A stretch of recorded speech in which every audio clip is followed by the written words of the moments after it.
جاء من أقصى المدينة الرجل يسعى قال يا قوم اتبعوا المرسلين. Di kemarin kita sudah mempelajari tentang bagaimana bantahan orang-orang yang tidak mau diingatkan, tidak mau diajak selamat itu kan. Menengok kamu, diem mau kamu. Kalau nggak diem tak rajam kamu. Terus sampean tahu dirajam tak? Dirajam itu orangnya dikubur setengah badan, kelihatan hanya pusar ke atas atau bahkan ada yang cuma kelihatan kepalanya saja. Setelah itu dilempari batu sampai mati, itu dirajam.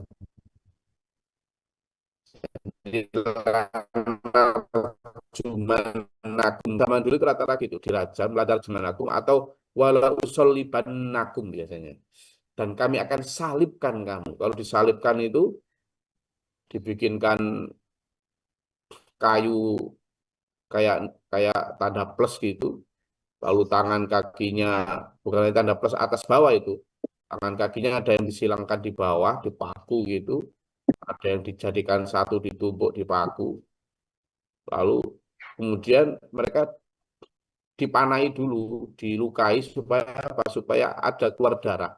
Nah, kalau keluar darah gitu kan mengundang burung-burung pemakan bangkai itu. Jadi dia hidup itu dalam keadaan dimakan hidup-hidup sama sama burung-burung itu, tapi sebelumnya disiksa dulu, mulai ditombak segala macam itu disalib. Ada juga yang kemudian seperti yang hendak dilakukan kepada Nabi Ibrahim itu dibakar hidup-hidup. Jadi seperti yang saya ceritakan kemarin, para utusan yang ada diceritakan dalam surat Yasin mulai ayat 13 ini utusan-utusan yang dari murid-muridnya Nabi Isa, yang dijadikan rasul-rasul setelah Nabi Isa. Ya meskipun dengan skup yang lebih kecil ya.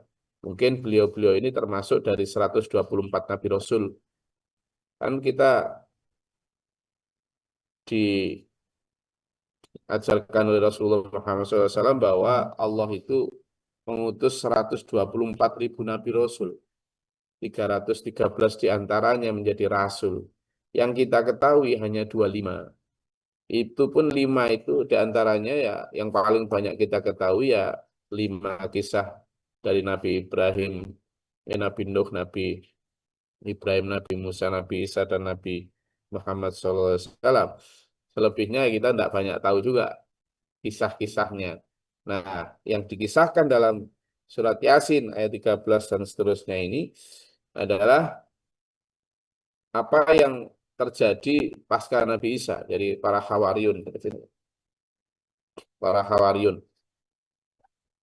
Mereka kemarin bilang, wes, umat ini langsung mendustakan. Kalau kamu nggak mau diem, la ilam tantahu, jika kamu tidak mau berhenti dari mengajak kami menyembah Tuhanmu itu, dari berhenti untuk menyembah Tuhan kami. Kalau kamu masih terus merusak tradisi kami dan seterusnya, ya sudah, awas kamu. Walamasanakum minna adzabun alim.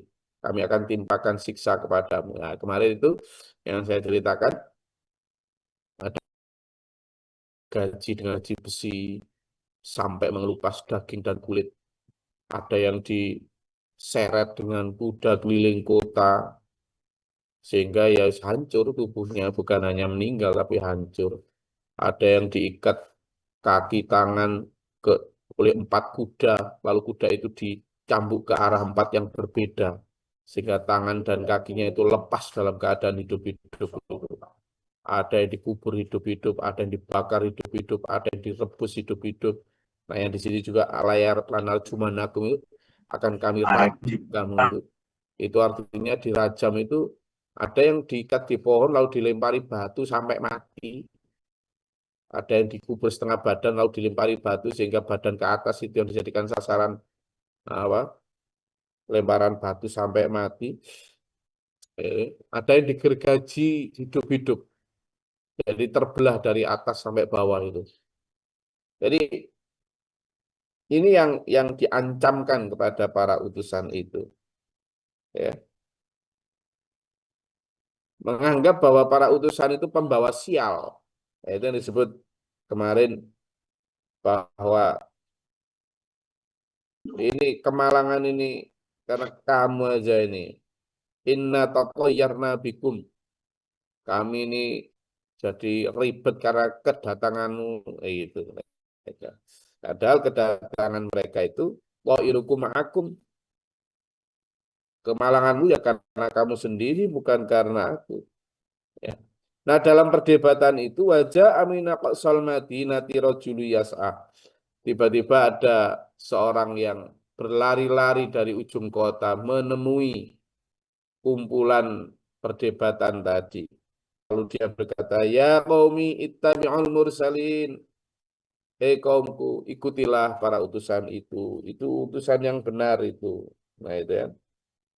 Utusan yang benar. Di kitab tafsir, siapa laki-laki yang bergegas dan berkata menyuruh umatnya untuk mengikuti itu? Menurut Mufassir itu bernama Habib An-Najjar. Habib An-Najjar wallahu alam ya. Tapi dia adalah orang yang kemudian satu di antara tokoh yang meskipun dia tokoh yang bukan tokoh yang lain yang masyhur ya, tapi satu di antara yang mau menyadari, mau menurunkan ego dan mengetahui betul bahwa itu orang-orang benar, orang-orang baik. Ikutilah umatku, wahai umatku, para rasul itu katanya sambil bergegas. Karena dia khawatir kalau sampai nanti itu tidak diikuti, kalau sampai umat itu benar-benar eh, menjalankan niatnya untuk mencelakai para rasul itu, wah itu nanti bencana hebat itu, wah gak karuan. Maka dia yas'ah, apa? Tergesa-gesa, terburu-buru. Jangan sampai umat itu nanti kadung mendustakan, apalagi ngambil langkah yang buruk, itu akan berakibat pada turunnya siksa yang dahsyat, yang tidak akan bisa ditahan oleh siapapun. Makanya dia tergesa-gesa sambil mengatakan, ya qaumi ittabi'ul mursalin. Hei kaumku, ikutilah para utusan itu, please, tolong. Itu kan. Apa yang alasan yang diungkapkan oleh Habib An-Najjar tadi untuk ngajak umatnya mengikuti para rasul? Ittabi'u, kamu itu ikutilah. Malah orang yang tidak yas'alukum minta sama kalian ajron, imbalan pahala. Orang-orang ini ketika utusan ini, ya, baik yang dua orang lalu fa'azaz Nabi Thalithin kemarin itu, dikuatkan dengan tiga utusan ini. Ini orang-orang yang tanpa pamrih. Orang-orang yang mengajak dan mengajari sampean semua ini nggak minta apa-apa. Nggak minta sampean jadikan pimpinan atau raja, nggak minta sampean dukung atau nggak minta sampean puji. Apalagi cuma minta balasan harta. Enggak. Itu aja udah menunjukkan ketulus ikhlasannya. Meskipun itu bukan satu-satunya ciri kebenaran, tapi itu satu di antara ciri kebenaran. Itu udah menunjukkan dia ikhlas, dia benar-benar menyayangi sampean semua, dia benar-benar tidak ada pamrih apapun. Dia sudah done, dia sudah selesai dengan dunianya. Jadi tidak mengharapkan pamrih apapun. Orang-orang kayak gitu itu yang mestinya sampean ikuti, yang layas alukum ajrun. Kenapa? Wahum muhtadun. Mereka itulah orang yang mendapat petunjuk. Nah, jadi makanya ya berat tapi menjadi penyeru. Sudah, kenapa berat menjadi para penyeru yang tidak minta upah ini? Di samping dia juga harus tulus ikhlas. Gini loh, dulur. Saya pernah ditanya, kenapa sih Gus? Oh, eh, la layas alu ajron, tidak minta upah itu menjadi standar. Gini loh, orang menyampaikan hak dan batal itu kenapa harus bebas kepentingan? Karena begini, orang menyampaikan hak dan batal itu harus bebas intervensi. Kalau dia dibayar, khawatirnya dia akan mengikuti arahan atau minimal gak enak lah sama yang bayar. Sehingga kalau itu misalnya terutama yang hak tapi kok itu bertentangan dengan apa belum diamalkan oleh orang yang bayar, dia kan tidak berani nyampaikan. Apalagi kalau itu batal, terus itu diamalkan atau dilakuin oleh orang yang bayar. Tidak berani nyampaikan itu batal, tidak berani nyampaikan itu haram. Yang pertama. Yang kedua, ada semacam apa ya, subordinasi atau ketundukpatuhan terhadap yang bayar. Misalnya, saya butuh, saya mau punya kegiatan ini atau bisnis ini. Menurut agama gimana? Nah, kalau yang bayar yang ngomong gitu, ya dicarikanlah dalil yang kemudian apa? Mengatakan, oh iya, tidak apa-apa itu. Lah, kan repot. Akhirnya apa? Wani biro. Jadi halal haram itu menjadi wani biro. Nah, yang ketiga juga, khawatirnya kalau kita bayar, itu kita kemudian berharap kepada manusia, tidak berharap kepada Allah. Artinya apa? Jadi bayaran kita akhirnya ya itu tadi, berharap kepada manusia. Itu loh. Yang keempat, kata apa lima tadi? Itu juga mengurangi wibawa tuh loh. Mengurangi wibawa. Kalau sampean dibayar berapapun juga, mau 100 juta, mau berapapun. Kalau memang itu tarif yang sampean apa patok, itu bisa mengurangi wibawa sampean. Allah, gitu loh umat itu. Dan kekurangan wibawa itu juga akan mengurangi apa? Kemandian. Mandi itu apa ya? Kemanjuan, kemustajaban, kemanjuran ajaan kita itu. Jadi makanya kayak dulu Nabi Muhammad SAW itu kan dakwah di Mekah itu masif. Akhirnya banyak orang ikut ya. Abu Jahal, Abu Lahab dan kawan-kawan kan berupaya keras ini ya apa ini kalau sampai berlanjut terus Muhammad kalau dibiarkan ini pengikutnya lanjut terus ini. Sementara dari sisi eh, akhlak tidak ada cacatnya ini. Mau diserang dari itu tidak ada cacatnya. Sementara mau diserang dari sisi akidah, lawan memang yang dibawa Rasulullah itu benar kok masuk akal. Masa kita nyembah patung yang nggak bisa ngomong, kan gitu. Masa nyembah sesuatu yang kita ciptakan? Ini menyembah sesuatu yang menciptakan kita. Ini. Nah, kemudian mereka berdiskusi itu. Akhirnya diutuslah seseorang untuk menjadi negosiator dengan Nabi Muhammad SAW. Didatangi Nabi Muhammad. Muhammad, sampean sebenarnya ngajak-ngajak gini-gini itu pengen apa sih? Kalau sampean pengen perempuan, biar kami kumpulkan perempuan-perempuan paling cantik sejazirah Arab. Sampean pilih atau sampean ambil semua, tak kumpulkan. Atau kalau sampean pengen harta, akan kami kumpulkan harta orang-orang kaya dan engkaulah menjadi pemiliknya. Kalau engkau ingin kekuasaan, kami akan kumpulkan kabilah-kabilah yang terserak di seluruh jazirah itu untuk mendaulatmu sebagai raja kami, kaisar kami. Satu aja permintaan kami. Berhentilah untuk mendakwahkan apa yang kamu dakwahkan itu. Apa jawab Nabi Muhammad SAW? Terima kasih tawarannya. Tapi seandainya kau taruh matahari di tangan kananku, bulan di tangan kiriku, untuk aku berhenti terhadap dakwah ini, aku nggak akan berhenti. Nggak diterima. Itu pertama. Lalu ada hadis yang mutafak alaih ini, artinya diriwayatkan oleh Sahih Muslim maupun Bukhari. Rasulullah SAW itu ditawari sama malaikat Jibril. Muhammad, aku diperintah Allah untuk taat kepadamu, untuk menjadikan seluruh kerikil di Madinah ini menjadi intan, dan gunung itu menjadi emas. Untukmu. Itu ditawari. Lalu apa jawab Rasulullah? Mudah. Apa kata Nabi? Kenapa? Dijawab sama para sahabat. Lah, kenapa ya Rasul? Karena aku khawatir kamu akan silau oleh itu, tidak silau oleh ajaran ini.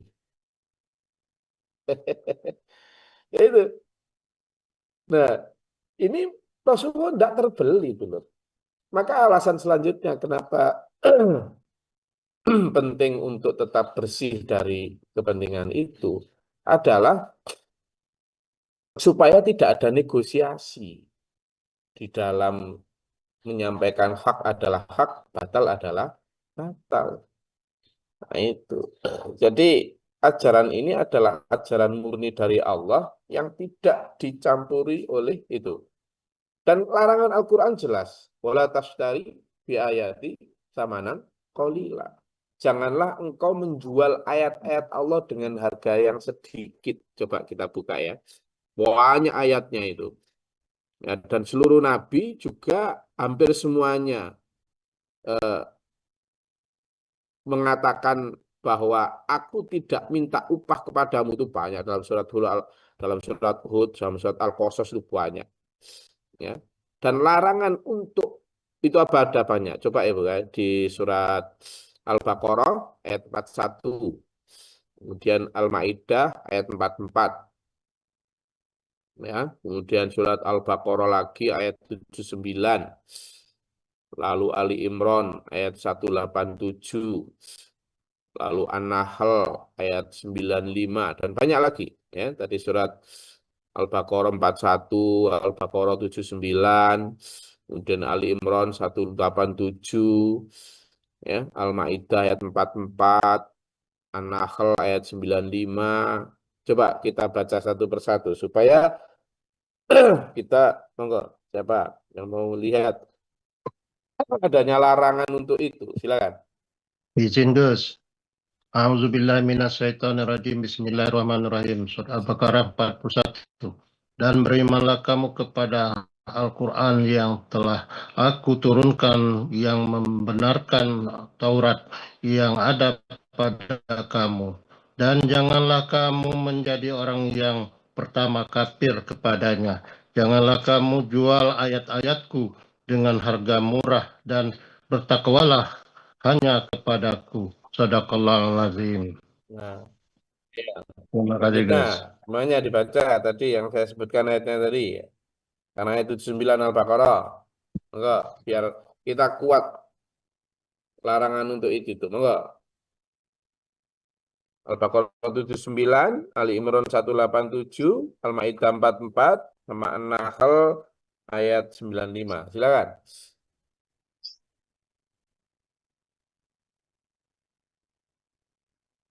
Halo, ngantuk. Ayat Silakan. 79 Al-Baqarah. Gantian, monggo, Bu Siat ini silakan. Ayat izin Gus, ayat 79. Celakakanlah orang-orang yang menulis kitab dengan tangan mereka sendiri, kemudian berkata, ini dari Allah, dengan maksud untuk menjualnya dengan harga murah. Maka celakalah mereka karena tulisan tangan mereka, dan celakalah mereka karena apa yang mereka perbuat. Matur suwun Gus. Jadi ada orang-orang yang nulis kitab, nulis apalah sesuatu yang jadi menurut Allah itu begini. Nabi Muhammad pernah bersabda begini. Padahal tidak. Wah, hanya untuk apa? Ya hanya biar tenar, hanya biar terkenal, hanya biar diikuti banyak orang, hanya biar apa yang ditulis itu sesuai dengan keinginan banyak orang. Celaka betul itu. Nah, itu ayat 7. Kan banyak juga yang nulis-nulis kayak gitu. Ya kan? Oke, lanjut. Ayat surat Al-Imran 182, silakan. 187. Ya, Oke, Ali Imran. Ya, silakan Bu Tanti. Heru Solo, siapa? ya Gus. Silakan Bu Tanti. Bismillahirrahmanirrahim. Sungguh kami yang menurunkan kitab Taurat, di dalamnya ada petunjuk dan cahaya, yang dengan kitab itu para nabi yang berserah diri kepada Allah, beserta putusan atas perkara orang Yahudi. Demikian juga para ulama dan pendeta-pendeta mereka. sebab mereka diperintahkan memelihara kitab-kitab Allah dan mereka menjadi saksi terhadapnya. Karena itu, janganlah kamu takut kepada manusia, tetapi takutlah kepadaku. Dan janganlah kamu jual ayat-ayatku dengan harga murah. Barang siapa tidak memutuskan dengan apa yang diturunkan Allah, maka mereka itulah orang-orang kafir. Sadaqallahul suwun, Jangan Gus. takut sama manusia, takutlah sama Allah.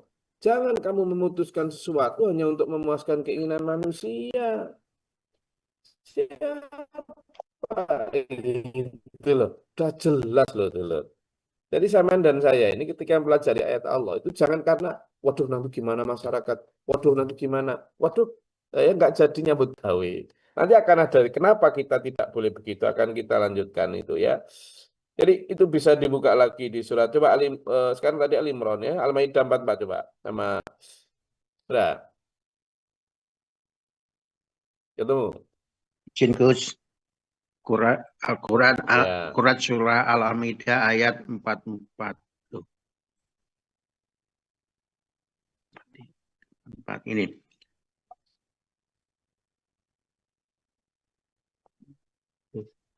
Nih. Monggo. Sesungguhnya kami telah menurunkan Taurat. Di dalamnya ada petunjuk dan cahaya dengan para nabi yang berserah diri kepada Allah, memberi putusan atas perkara orang Yahudi. Demikian pula para rabi dan ulama mereka juga memberi putusan, sebab mereka diperintahkan oleh Allah untuk menjaga kitab Allah dan mereka merupakan saksi-saksi terhadap. Oleh karena itu, janganlah kamu takut kepada manusia, tetapi takutlah kepadaku. Janganlah kamu menukar ayat-ayatku dengan harga yang murah. Siapa yang tidak memutuskan suatu urusan menurut ketentuan yang diturunkan Allah, maka itulah orang-orang kafir. Nah, itu jelas, kan? Jelas banget, jelas banget, gitu kan? Jadi bagaimana orang-orang itu menjual ayat Allah itu ternyata sejak dulu ada. Lah kenapa sih kita tidak boleh begitu loh? Ini loh. Kenapa kita mengikuti orang yang tidak minta upah itu? Karena orang itu begini, wa ma li ala a'budul ladzi fadarani wa ilaihi turja'un. Kenapa saya tidak ada alasan untuk tidak mengikuti Allah, untuk tidak menyembah Allah yang telah menciptakanku, kepadanya kami kembali. Gini maksudnya. Lah kalau saya ini kemudian tidak taat sama Allah karena takut tetangga, karena takut masyarakat, saya tidak taat kepada Allah atau mengikuti adat-adat yang melanggar perintah Allah, melawan Allah toh, hanya karena agar disenangi masyarakat atau disenangi orang banyak. Loh, kalau saya begitu, terus a'attakhidhu min dunihi alihatan yuridini rahmanu bidurilla tubunya anni syafa'atum syai'aw wa la yunqidun. Gini loh. Kalau saya mundur dari mendakwahkan ini atau menjalani perintah Allah yang hak ini, saya mundur supaya sesuai dengan arus keinginan masyarakat. Lah saya mundur kalau kemudian Allah hendak mencelakakan aku baik di dunia maupun di akhirat. Siapa yang bisa menolongku? Itu tadi. La tughni ani syafa'atuhum. Tidak berguna pertolongan orang-orang banyak itu. Kalau melawan azabnya Allah, tidak berguna. Wala itu mereka juga tidak bisa menolongku. Jangankan tentang di akhirat dulu. Misalnya ya, sampean dan saya kemudian tidak menjalankan Al-Quran ini atau ayat-ayat Allah ini karena misalnya sungkan sama kanan kiri ya aja. Cuman ketika sakit apa mereka yang ngobatin sampean? Ketika beras sampean habis apa mereka yang kemudian belikan beras? Enggak toh. Tetap Allah toh yang ngasih, yang beri sembuh. Loh lah iya. Apalagi di akhirat. Lah kalau kemudian keselamatan kita pasrahkan kepada omongan orang, padahal orang itu nggak bisa nolong kita. Nah, sementara kalau sampai kemudian dimurkai Allah, tidak ada yang bisa nolong dari Allah. Kalau gitu kata ini, atakhidu min duniya alihah. Lah kenapa saya menyembah selain Allah? Wong jika yuridni rahman, jika yang maha pengasih itu menghendaki bidurin satu bencana, la tughni anni syafa'atuhum syai'at. Tidak ada yang bisa nolong saya. Pertolongan mereka nanti katanya nanti tidak bisa. Wala yungkidun, dan juga tidak bisa menolongku. Ini idzal fi dhalalim mubin. Kalau sampai aku ngikuti kayak gitu, wah aku ini sesat yang jauh, jauh banget gitu. Ini amantu bi rabbikum fasma'un. Ya sudah kalau gitu aku ikut beriman saja wes. Saya ikut beriman. Itu. Lalu dia berkata, coba dia ketika sudah sangat aku ikut beriman, lalu begitu akhirnya apa? Karena kengototan itu akhirnya orang-orang tadi dibunuh semua itu loh Pak Jo. Jadi seluruh utusan tadi termasuk yang laki-laki yang dari ujung kata dibunuh semua sama masyarakat itu. Nah, diceritakan dulu. Ketika akhirnya mereka dibunuh semua itu, ternyata Al-Quran ini memberitahukan kepada kita, mereka di akhirat inilah katanya. Gila. Mereka di akhirat disambut sama Allah gini. Dikatakan kepada mereka, begitu mereka meninggal. Kalau melihat cara meninggalnya mengerikan sekali, seperti yang saya sampaikan tadi di depan itu. Wah, wis ngeri lah pokoknya. Bagaimana mereka disiksa dengan segala macam siksaan tadi, tapi ternyata di mata Allah itu, di mata Allah di situ laki-laki itu dibunuh oleh kaumnya setelah mengucapkan kata-kata sebagai nasihat tadi, ya nanti sebagaimana diceritakan di ayat 20, meninggal lalu malaikat memberitahu bahwa mereka sudah diampuni oleh Allah lalu ditempatkan di surga. Dia mengatakan, disampaikan, udkhulil jannah, masuklah ke dalam surga. Ya Allah. Lalu apa dibilang si ruh ini yang meninggal tadi, yang padahal secara jasad dicacah-cacah tidak karuan. Dia bilang, qala ya laita, andaikan umatku qaumi ya'lamun, mereka tahu bahwa bima ghafara li rabbi, meskipun saya ditombak, direbus, diseret dengan kuda, tapi aku dapat hadiah berupa ampunan Allah. Wa ja'alani minal mukramin, dan Allah telah menjadikan aku hamba yang mulia. Ada satu hadis yang sampaikan ke sampean semua. Hadis itu sahih ya. Jadi nanti zaman buka di surat di hadis Bukhari nomor 2817 dan hadis Muslim hadis ke 1877. Mencatat ya nanti. Jadi ada apa? Mati syahid itu.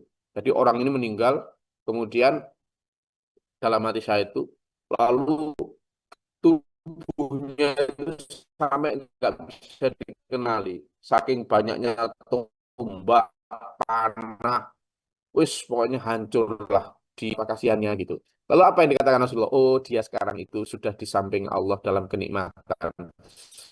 Lalu dia mengatakan, ya Allah, andaikan aku punya kesempatan untuk balik ke dunia lagi, dan engkau beri kesempatan untuk berjuang lagi, lalu ditombak, dipanah, dicacah lagi, aku pengen melakukan itu lagi, supaya aku mendapatkan tambahan lagi kenikmatan seperti ini, ya Allah. Itu. Kalau memang balasannya seperti ini, tentu aku tidak sia-sia sama sekali meskipun tubuhku dirajam, dicacah, dan lain sebagainya. Rasulullah SAW bersabda gini, tidak seorang pun yang masuk surga dan suka banget untuk kembali ke dunia, meskipun ia memiliki segala sesuatu di bumi, kecuali orang yang mati syahid. Ia berangan-angan untuk kembali ke dunia, kemudian terbunuh di jalan Allah sebanyak 10 kali. Karena ia melihat begitu besar keistimewaan dan kemuliaan mati syahid itu. Itu dalam surat Bukhari nomor 2817 dan Muslim 1877. Jadi itu loh, sudut pandang manusia bahwa orang beriman itu menderita, tidak enak karena taat sama Allah, tidak terkenal, tidak keren, tidak sukses. Itu sudut pandang manusia. Ternyata sudut pandangnya Allah, ya kalau dulu kan dipanah, ditombak. Kalau sekarang kan ya dihina, nggak kaya, dihina apa lagi? Yang panas-panas itu loh. Hmm? Tukang urunan, ini kata ini kalau jamaah di Blora itu kan sering banget misalnya bangun jalan untuk masyarakat lalu urunan. Di Pak Parya juga ini kan depannya di Sragen juga ini apa itu jamaah panas kan. Ya ditombak di situ kayak gitu. Atau zaman kemudian tidak mengikuti tradisi-tradisi yang sudah melenceng dari ajaran, kemudian dianggap panas lah. Itu hal-hal semacam itu kan kayak menderita, padahal nanti dulur sama akan disambut dengan malaikat. Jamaah kajian tafsir, masuklah ke dalam surga. Selamat, congratulations. Itu. Salamun alaikum bima sobartum dulu dalam surat Ar-Ra'd itu. Dari setelah compang-camping dihina nggak karu-karuan di dunia, di akhirat kita disambut malaikat dengan menyatakan selamat atas kesabaran selama di dunia. Fadkhuli fi ibadi fadkhuli jannati. Ya. Itu yang disebut al-mukramin dulu. Orang yang dimuliakan oleh Allah. Jadi jangan takut kata Allah tadi. Jangan takut itu ayat-ayat tadi yang kita baca itu. Janganlah engkau menjual ayat-ayat Allah hanya demi sama nang kolila. Lu Gus dibayar 1 miliar loh. Lu 1 miliar itu ya kolil tuh. Ya kecil tuh. Kalau kemudian nanti ditukar dengan murka Allah, tidak ada apa-apanya. Tadi loh kata Nabi dalam hadis tadi, seandainya punya emas sebesar gunung pun bukan untuk itu dia ingin kembali. Tapi untuk apa? Untuk berjuang lagi. Lalu terbunuh sampai 10 kali. Kata. Bayangkan. Jadi, aku tak ke dunia lagi. Dihina ya wis sudah. Asalkan dapat kemuliaan kayak gini lagi. Aku tak berjuang lagi. Gitu loh. Nah, sudut pandangnya kan jauh nih. Ayo kita pilih sudut pandang itu ya. Pilek-pilek dikit tetap semangat. Bon. Saya kira kemarin saya nggak pilek, kalau aku pilek. Ada pertanyaan? Oke, gini dulu. Gini ya. Saya tadi melek semua ya. Ini sebentar mau saya akhiri. Melek semua. Saya ada cerita bagus nih. Melek semua. Halo. Melek semua. Saya ada cerita bagus nih. Jadi tadi malam, sejak kemarin itu, karena ini saya masih di Lombok, tapi hari ini saya harus ke Jakarta. Nah, ini ceritanya unik ini. Hari ini saya harus ke Jakarta. Nyari tiket setengah mati pokoknya. Nggak dapat, karena hari ini kan libur nih. Nyari tiket setengah mati, nggak dapat loh.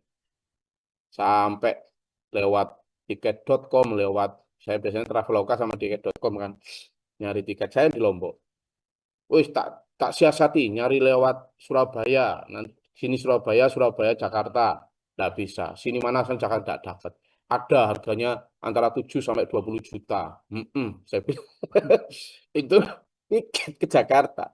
Nyari. Akhirnya nyari. Begitu ada, klik, dapat. Harga 2.700.000. Nggak apa-apa, wis diklik-klik. Begitu diklik mau pembayaran, oh, tiket yang Anda cari habis terjual. Gitu terus. Ya Allah gitu. Akhirnya nyari besok Rabu karena saya Rabu besok jam 9 sudah harus di Rumah Sakit Darmais Jakarta. Nah, nggak dapet. Terus saya ingat, saya buka WA gitu. Sampai setengah satu saya buka gitu terus. Terus saya lihat tuh ada WA sejak kemarin itu. Nah, WA ini ya saya nggak mau gibah ya. Saya anggaplah si Fulan lah. Orang yang tidak di sini dan sama pasti tidak kenal karena kenalan zaman dahulu gitu. Orang ini memang anggap aja si Fulan di masa lalu lah, orangnya sudah nggak ada, wis nggak cerita gitu. Suka utang, suka pinjam, tapi pinjam nggak bayar gitu kan, nggak bayar. Dan kayak menurut saya terus yang diminta itu dulu teman masa lalu lah. Nah kemarin gitu lagi itu, wah sudah berpuluhan kali itu. Utang bilang utang tapi nggak bayar. Nah, kemarin itu saya biasa kan nggak tak jawab gitu, nggak tak jawab tuh, nggak tak jawab, miss call juga nggak tak angkat. Apalagi saya sedang sibuk nggak karuan ini ngerewot tidak ini bikin ribet pikiran saya gitu. Tapi orangnya sebenarnya ini kayaknya sedang sakit gitu. Tapi saya jengkel gitu kadang. Namanya manusia biasa kan ya gimana ya. Ngomong utang nggak pernah bayar. Terus kemarin nggak saya bayar. Terus saya tadi malam itu, ya Allah, ini kenapa kok sulit sekali nih saya cari tiket ini ya Allah. Dosa apa yang saya telah lakukan atau hal apa yang ujian yang nggak saya jalani ya Allah.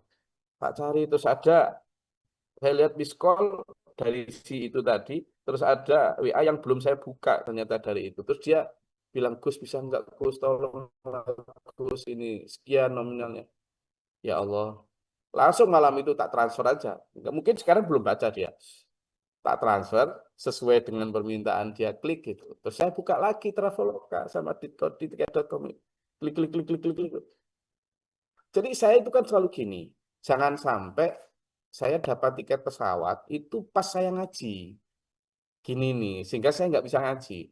Lah, kemarin itu tiket ada beberapa tiket, tapi saya harus berangkat jam 6. Padahal jam 6 kan sampean sudah nunggu. Jadi saya nggak mungkin lah, kasihan sampean gitu. Saya berusaha, tiket itu pokoknya jangan sampai saya sedang di pesawat gitu.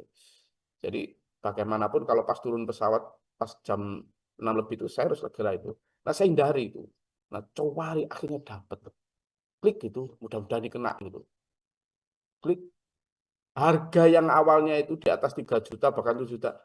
Saya klik itu ada, harga di bawah 2 juta, ya 2 juta kurang dikit lah. Dan ada yang tidak pakai ninggalkan ngaji sama sampean ini. Jadi nanti saya jam 5 itu. Setelah saya transfer orang itu. Itu loh. Ini kisah nyata ini. Di malam. Jadi pertama kita harus dahulukan ngaji ini. Bagaimana usaha keras. Padahal saya klik yang terakhir itu, berangkat jam 6 tadi harusnya. Sesekali lah. Masa ngaji terus, nggak pernah libur, nggak apa-apa lah. Toh ini juga untuk agama. Karena saya berangkat juga untuk agama itu. Nanti rencana saya nanti biar Gus Vio yang makili saya gitu. Saya jam 6 pagi ini. Karena nggak ada lagi benar, sudah nggak ada. Jadi jam 6 itu saya hold, saya sudah booking tinggal bayar. Tapi saya nyoba lagi masa nggak ngaji gitu. Nyawari lagi. Terus akhirnya ketemu pikiran untuk ngasih hutangan orang tadi itu. Meskipun saya yakin nggak akan dibayar lagi itu. Itu sudah lah. Gitu. Terus nyawari lagi sambil nunggu itu kan menitan bayar tinggal nyawari lagi itu. Akhirnya dapat yang juga tetap ngaji dan juga bahkan dikasih Allah harga yang di bawah itu tadi. Akhirnya saya langsung klik, alhamdulillah bisa. Transfer, alhamdulillah ada untuk transfer. Akhirnya apa? Jadi nanti saya alhamdulillah jam 5 nanti sore itu. Nah, ini orang yang iya, Bu Adriana. Jadi membantu orang itu sama dengan membantu diri sendiri. Tapi di atas itu adalah utamakan kepentingan Allah. Saya ngaji tadi, saya anggap itu kepentingan Allah, kepentingan umat lah. Sehingga saya tetap nyari jam yang tidak jam 6 lah. Supaya 6 WITA kan di sini sama jam 5 WIB kan. Jam itu supaya tetap bisa ngaji gitu. Kan saya wisuda aja tetap berusaha ngaji. Itu utamakan itu dulu. Yang kedua kemudian utamakan kepentingan orang lain. Dan dua-duanya dapat. Dan alhamdulillah kemudian kepentingan saya meskipun juga itu diberi. Tapi ya memang gitu. Oh saya ngeklik itu berapa puluh kali. Sampai setengah 1. Itu anak-anak saya kan jejer bareng sama tidur sama Pak. Hei, makasih, Matur Suwun, ada apa, Pi? Dapat tiket. Udah jam 1 itu, teriak-teriak. Jadi itu satu contoh apa ya, kisah yang benar-benar tadi malam itu saya, alhamdulillah ya. Artinya saya sering ditampar oleh Allah, kamu sok-sokan nggak mau nolong orang, padahal kamu lapang. Gitu kan. Tapi kadang kan jengkel gitu kan ya pantas. Oh, ini udah nggak, waduh. Tapi saya tahu bahwa itu nggak akan nyata, tidak apa-apa itu. Bismillah. Itu untuk pelajaran saya dan telur semua. Gitu telur. Ya. Oke. Ada yang mau ditanyakan atau disampaikan? Respon?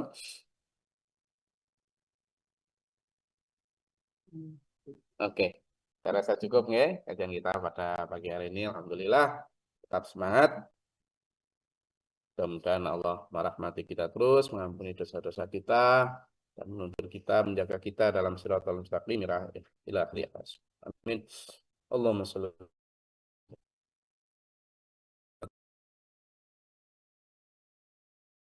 Amin.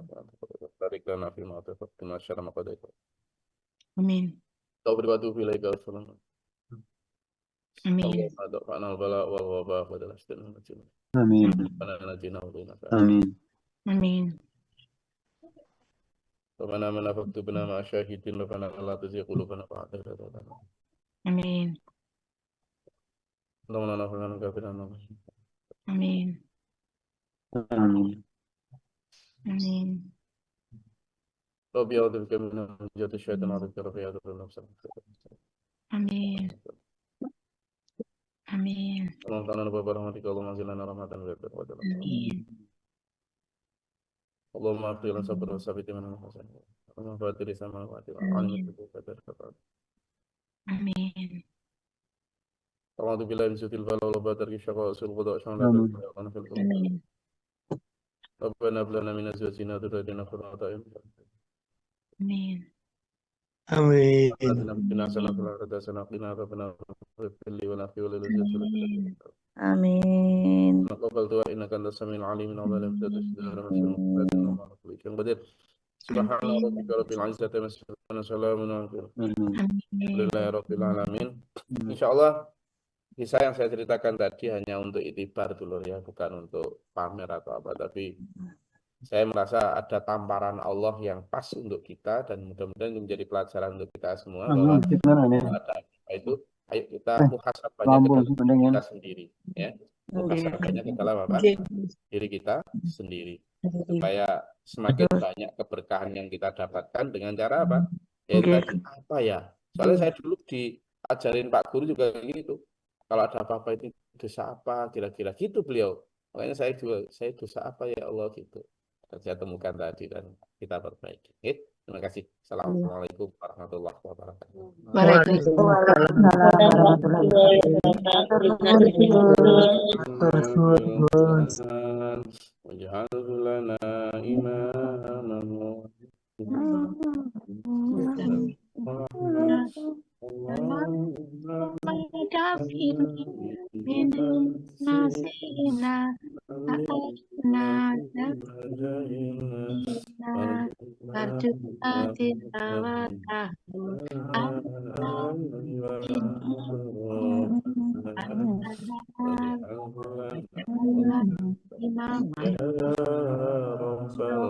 Alamin.